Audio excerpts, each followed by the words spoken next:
Assalamualaikum warahmatullahi wabarakatuh. Selamat sore, salam sejahtera bagi kita semua. Tapi pun salam sehat. Hari ini tanggal 1 Juni 2020 yang juga merupakan hari kelahiran Pancasila. Saya akan menyampaikan informasi terkini perkembangan pandemi global COVID-19 yang ada di Provinsi Lampung sampai dengan tanggal 1 Juni 2020. Orang dalam pemantauan saat ini di Provinsi Lampung berjumlah 3.179 orang, di mana yang sudah selesai pemantauan selama 14 hari berjumlah 3.130, yang masih dalam pemantauan berjumlah 42 orang, dan ada ODP yang meninggal sejumlah 7 orang.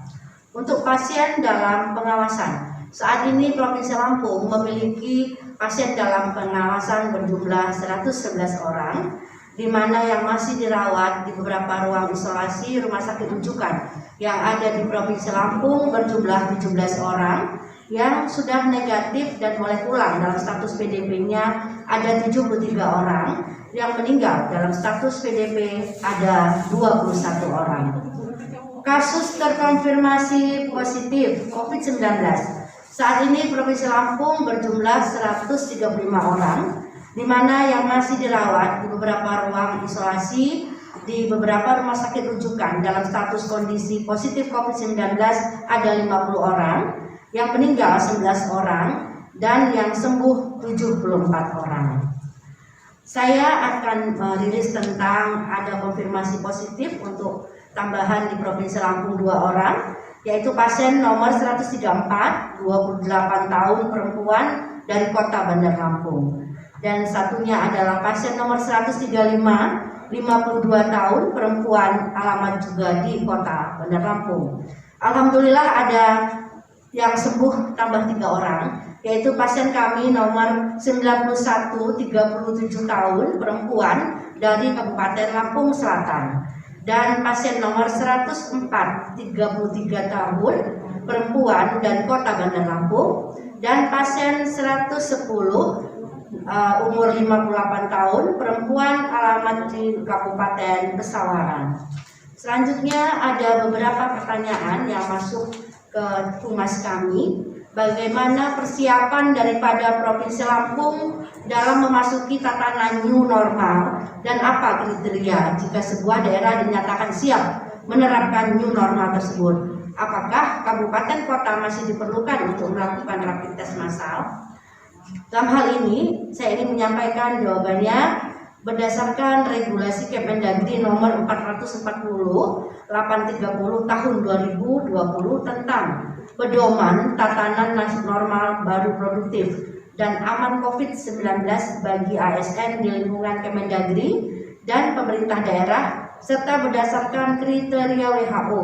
Maka saat ini sedang mempersiapkan data untuk melakukan penilaian kesiapan wilayah dalam pelaksanaan new normal sesuai dengan kriteria WHO dan Kemendagri.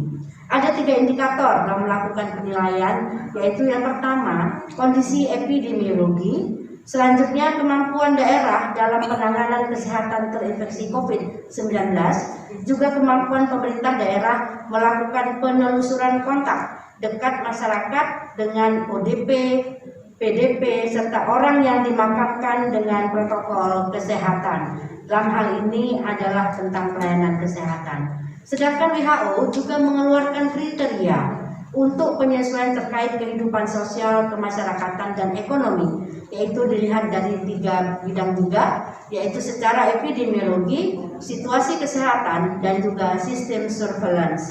Kabupaten kota juga harus tetap melakukan rapid secara massal. Dalam hal ini kita bertujuan agar bisa cepat memantau perkembangan kasus COVID-19 di tiap kabupaten kota.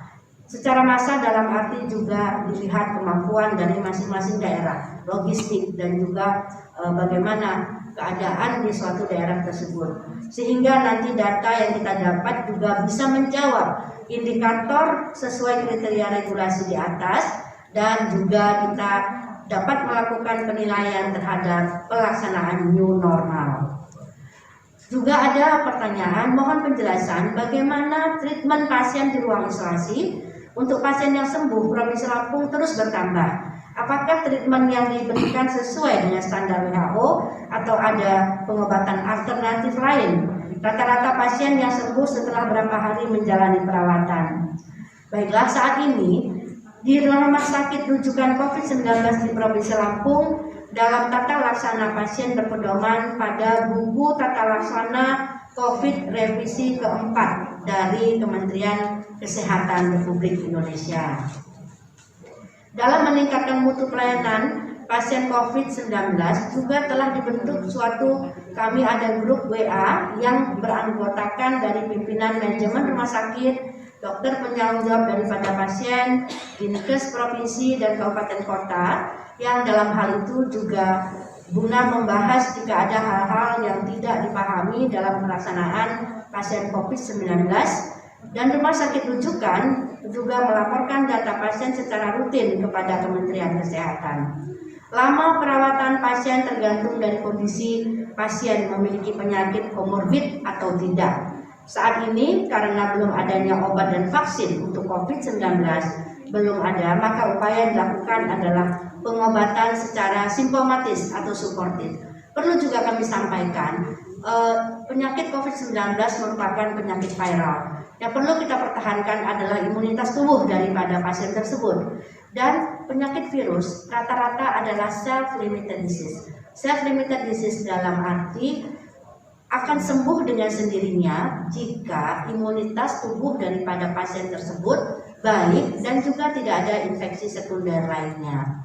Jadi memang rata-rata kalau saya melihat dievaluasi, satu pasien COVID itu bisa berada di rumah sakit lebih dari 2 minggu. Kenapa lebih dari 2 minggu? 2 minggu adalah masa inkubasi, 14 hari. Selanjutnya baru akan bertarung dengan virus. Bagaimana situasi kondisi daripada pasien tersebut.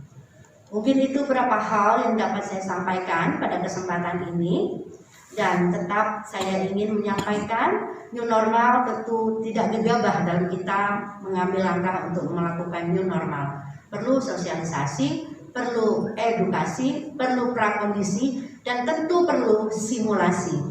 Nah, jadi pandemi kapan berakhir kita tidak pernah tahu, tapi kehidupan kita harus tetap berjalan. Kita harus bisa berdampingan hidup bersama virus dengan tetap memperhatikan protokol kesehatan. Minimal pakai masker, cuci tangan pakai sabun sesering mungkin atau membawa hand sanitizer, dan jaga jarak sosial untuk kita melakukan sosialisasi, yaitu physical distancing, dan sebaiknya hindari kerumunan. Itu mungkin yang dapat saya sampaikan. Tidak perlu panik dengan sebutan new normal, tentu ada kajian-kajian yang lebih dalam untuk pelaksanaan new normal, dan tetap bahagia karena bahagia itu merupakan juga obat dari berbagai penyakit. Terima kasih. Wabillahi taufiq wal hidayah. Wassalamualaikum warahmatullahi wabarakatuh.